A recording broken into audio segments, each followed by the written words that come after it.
Welcome back to the Broto Fantasy Football Podcast presented by BrotoFantasy.com. I'm your host, Tim Petrop, with my brothers, the only two twins that give you double that fantasy goodness, Michael and Jason Petrop.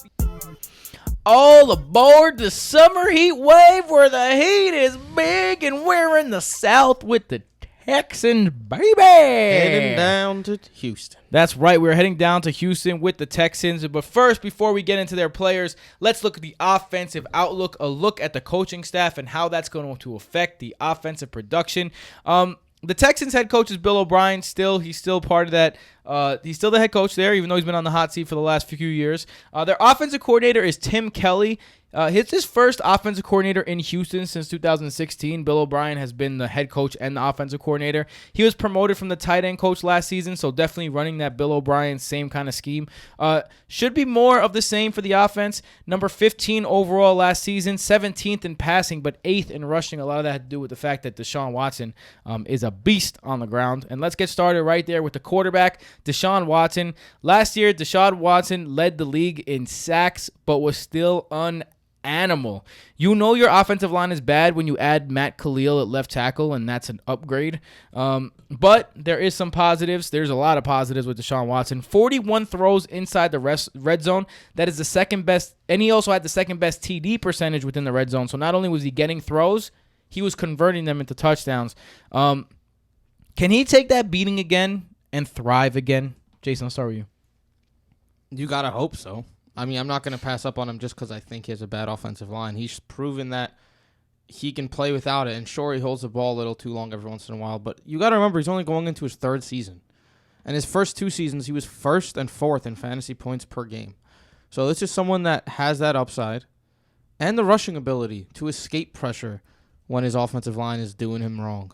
So I don't think that that's too much of a concern. If anything, it's more of a concern for his running back. Michael, you're going to have to draft this guy in the middle rounds. Now, I know you're not a middle round quarterback type of guy, but if you were, is he the type of guy you're looking at? Yeah. I mean, if you're going to take a QB in the middle rounds, I have him third behind Mahomes and Luck. So he's definitely someone who, if you're going to take a quarterback, someone to take a chance on. I mean, 4,000 receiving yards and 500 rushing yards is very nice numbers. And his touchdown His touchdown output overall could go up. He only threw like 25 touchdowns, I think, last season, which was a bit low. And it's his third year in the league, so we expect him to improve even further. He holds the ball a bit too long. He has to get rid of the ball quicker. But it's not like it's a completely different team. It should be the same offense. His first year, he was a rookie. His second year, he was returning from an ACL injury.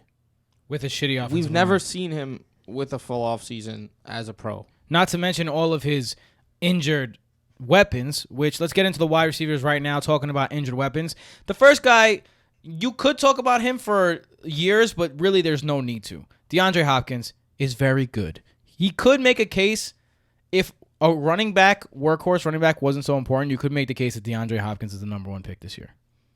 But you could have made that case the year that AB was going number one. Yeah. Or the year OBJ was going. I mean, I think you could still make the case this year if someone's really like a Texans fan and wants to take him number one overall. That wouldn't be the worst thing. Yeah. I mean, I'd rather have one of the workhorse running backs, but he's right there. He's going like number 5, number 6.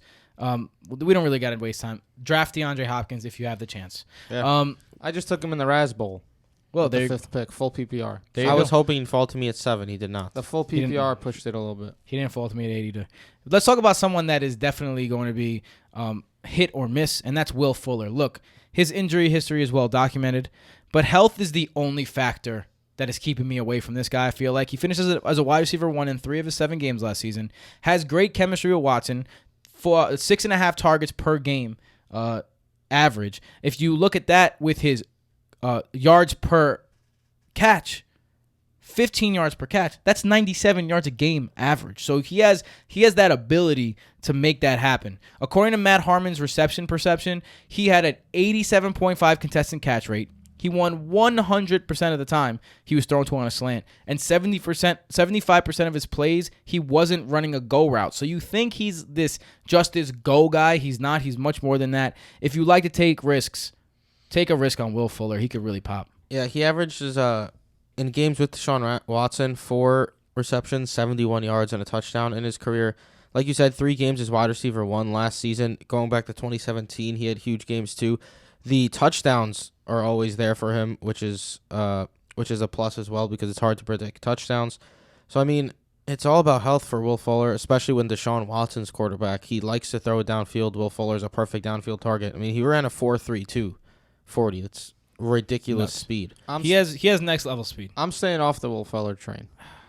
Listen, his ADP does scare me a little bit. The statistical nerd in me just can't let me get on board with his insane efficiency. I just don't believe it. If you want Will Fuller, you have to take him in like a 7th, 8th round. If you look at the 7 games he played last year, in 4 of them he had a touchdown. In 5 of them, he had 5 or less receptions.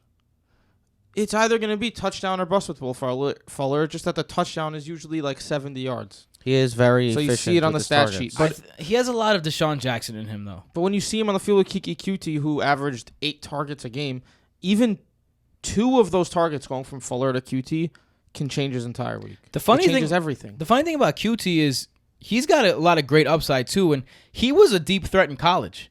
But when you have Hopkins and Will Fuller, that leaves room only for like really an underneath guy, and that's what he did last year. He'll be the slot guy again this year. Can he fit in the offense with a healthy Will Fuller? Real quick about Fuller, he would have been the 20th overall wide receiver in true target value if he stayed healthy. So it's wide receiver 2 numbers. Deshaun Watson got a good arm. Keke Coutee, valuable throw. Keke Coutee is one of the popular sleepers as well. I know Jason loves Keke Coutee. I like him. I'm not nearly as far along in the Keke Coutee train as Jason is, just because I don't like the fact that he didn't play that much at the end of the year. He had some big games where he was targeted OD. Like he got targeted 15 times in week 4, 9 times in week 11, and then in week 12 he only ran 11 routes. So, I mean, it was very on and off for Keke Coutee. He did have 2 games over 70 yards, 4 games under 50 yards. So he was a rookie. He's also very fast. He ran a 4.43 40. So he was a speed guy in college. They're just getting burners on their team. They like to use him in the slot. I think it depends on Will Fuller staying healthy as well. Otherwise, he's going to lose a lot of targets. If Will Fuller goes down, Keke Coutee automatically becomes a decent play in basically any league. Maybe not standard leagues so much. But, yeah, I mean, Coutee at his ADP, I'm okay with taking the gamble on him. I don't see the huge upside for Coutee. This team was 8th in the league in rushing last season, and in order to do that again, it's going to have to be Lamar Miller, or it's going to be Deontay Foreman, excuse me. Lamar Miller really doesn't get any work inside the red zone, so he has low TD potential, but he has always been that steady RB2 that everyone could depend on for years and years and years and years. I want to know 2 things. Number 1, if Deontay Foreman, who right now, he's kind of conceding the fact that he's going to be the backup. But let's say he takes that next step and he takes over the role. What does this offense look like in turn? All right, let's say he does. What does this offense look like in the red zone? No difference. Yeah, you think still? I think Deontay Foreman is a bad running back. I've went over this a million times, so I don't think it's going to change the red zone offense. And then Bill O'Brien, they asked him about his top 2 running backs. He said, what top 2? He said Miller and Foreman. He was like, I would say it's just Miller. People are assuming Deontay Foreman has the second job just because they want him to, just because he's this figment of everyone's imagination. He's a bad running back. He was the last-rated running back on PFF last year. Yeah, I mean, he had 9 touches in week 16, and he ended up being the worst-rated running back. It's pretty hilarious. Dude, it sucks for him in his career that injury happened. But people need to let it go. Yeah, it's not going to happen. We're willing to die on the hill that drafting Deontay Foreman is the worst idea possible. I'm willing to die on that hill. And if you look at Lamar Miller at the end of last year, he ran for over 100 yards 4 times in the last 10 games. The first 6 games, he did that 0 times. I just think when Lamar Miller's in front of you, there's always a chance. I mean, he went 1,106 last year, Lamar Miller, averaged just over 12 points a game. He's a boring flex, but don't draft him. Don't draft him in best ball leagues, but in standard, like, redraft leagues, standard half PPR, whatever. He's never going to kill you. He's never going to win it for you. Yeah. Especially his ADP this year, you could get him as a flex. Let's move on to the tight ends. Yeah, exactly. Jordan Thomas? No. Yeah, I'm not paying up for any Houston tight end. They have not used their tight ends in years. Yeah. So, shout out Owen Daniels. CJ Fedorowicz. We liked Fido for a little bit. Fido was nice. Yeah. Also shout out Owen Daniels. We remember you. One injury away. Look, I'm going to go whether you guys like it or not, I'm going Deontay Foreman. Okay, so sue me. All right, because there is a big time running offense here, and he's the guy after that. Alfred Blue is no longer there, and we saw Alfred Blue get 200 touches in a season.